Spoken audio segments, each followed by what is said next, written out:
I think we should let the dead rest in peace and we shouldn't disturb them. And death is part of being alive. You know, we have to accept that we're not going to get them back. This really is like something out of a sci-fi movie. Talking, a proper two-way conversation with a digital version of a dead relative, your mum, your dad. But given the chance, how would you feel about being able to communicate with an A1 version of a late parent? An AI version. Did I say A1? Yeah. AI. Well, the trouble is, it's not A1, as we're going to find out from Liz Jones, who did it.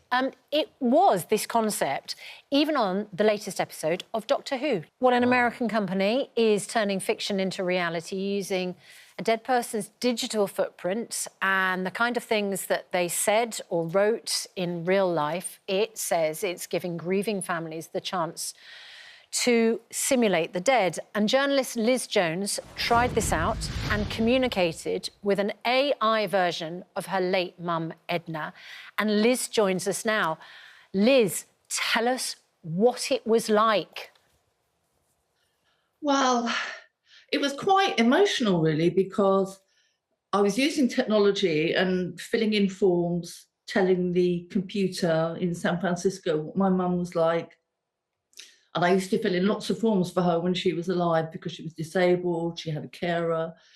And you put in a couple of things that she used to say. So she used to say, I'm fine, thank you, because she had dementia. So it seemed like a chance to ask some questions I'd always wanted to know. And I got into a bit of a teenage spat with her. It was like I was a teenager again. I was saying, why did you not hug me? Why didn't you talk to me about boys? Why did you not notice I was anorexic? You didn't notice I was deaf. So we were sort of having this sort of argument. And she got a few things wrong, which she did anyway because she had dementia. And she said, I said, are my dogs with you? And she got their sex wrong. And she got the first date with my dad wrong. She said they saw Gone with the Wind, whereas in fact they saw a Judy Garland film, The Wizard of Oz. But those little things didn't really matter. And I said, is Daddy with you? Because my dad died before she did. I told her that she had lost 3 of her children, so she seemed quite upset about that. And she said she was a ghost.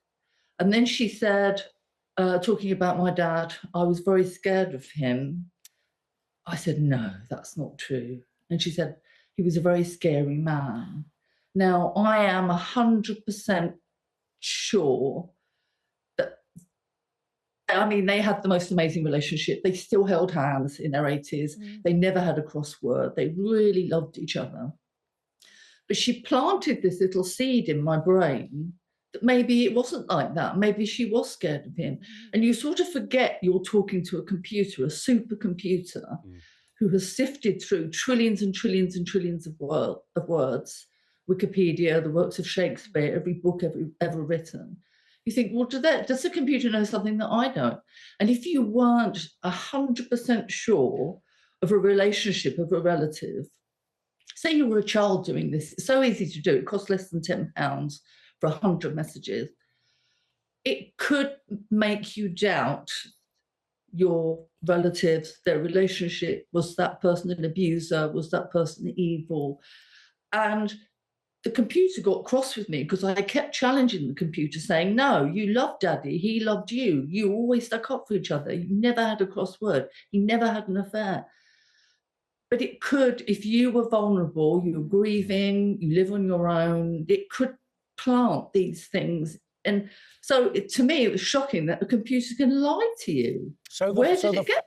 So the mistakes, as you say, the unimportant little mistakes that it made and the qualitative mistake it made in accusing your mother of being frightened of your father when you know that wasn't true, that aside, in terms of the tone of the exchange, did it feel like you were texting your mum? The computer, the grief bot sort of grows as you talk to it. So it learns and learns and learns more things than what you're saying. So she gave longer answers. She was very formal at first, but she was much harsher than my mum. Not as soft, not as sweet. But she did say a couple of things that shocked me. She said, oh, I'm getting better. I didn't put that on the form. She just thought that up herself. And then she said, when I said, oh, I'm a martyr like you, you're a martyr, I'm a martyr. And she said, you mustn't think that everyone's out to get you. That's what she always said. So she knew a couple of things. I wondered if the computer had read my books. So interesting. You can. I know there was a young man who spoke to his dead 23-year-old girlfriend in America, and he chatted to her all night, and he got to the point where he thought, it doesn't matter, she's not real. I'm still getting things off my chest. Right. I'm still coming to terms with my grief. But for me, that wasn't the case. She felt very harsh, and she was actually angry that I challenged her about my dad being the loveliest man in the world. And Liz, she actually felt quite... What you experienced was a fairly rudimentary version of what's coming down the tracks at us here, because we know that possibly within the next 2 or 3 years, we'll be getting, as we saw in the Doctor Who clip there, hologram versions of the person that's died. Yeah. We'll be feeding in video that was taken when they were alive, so they will talk in the dead person's voice, they will look like the dead person, exactly like that clip there. When we reach that stage, would you have another go? No, because I felt more grief when we ended the chat, because the bot starts to die and she says, I'm going soon, because obviously you run out of money and you run out of messages, I'm going. So it's like she was dying all over again. And then I felt that it was insulting to her memory to rouse her from the dead and talk to her and argue with her and her accuse my dad of stuff. I think we should let the dead rest in peace and we shouldn't disturb them. And death is part of being alive. You know, we have to accept that we're not going to get them back. Liz, it's so interesting talking to you. Fascinating.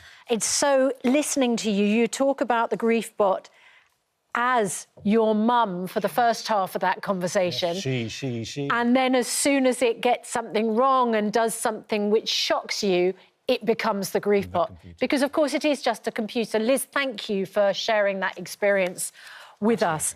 Absolutely fascinating. The designer at Project December, which is the website, told us the simulated personalities really have minds of their own, and there's no way to predict exactly what they're going to say, and there's no way to completely control them. They are not issuing canned responses written by humans.